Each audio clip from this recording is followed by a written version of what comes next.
زنان تونس بایستی متحد بشن و جامعه مدنی رو ضمناً تقویت کنند. Les femmes tunisiennes doivent s'unir et renforcer la société civile. به هر حال در یک حکومت دموکرات ممکنه مردم به احزاب اسلامی رأی بدن. Il est certain que dans une démocratie, il est possible que l'on vote pour des partis islamistes. و زنها بایستی خودشون رو آماده بکنن که در مقابل اسلامی ها چگونه استدلال بکنن.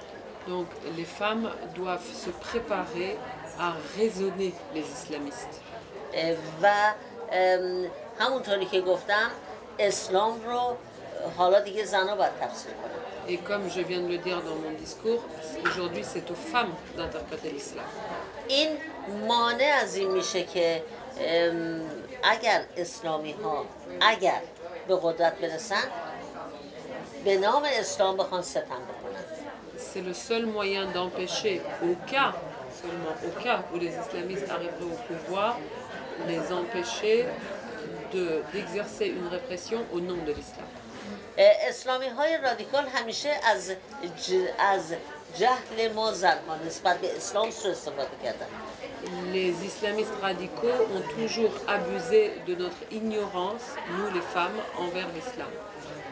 و ما رو در مقابل یک تفسیر غلط از اسلام قرار دادن. Ils nous ont placés face à une mauvaise interprétation de l'islam. گفتن یا مسلمونی اینو قبول میکنی یا مرتدی. En disant soit vous êtes musulmane et vous acceptez ce que l'on vous dit, soit vous êtes hérétique.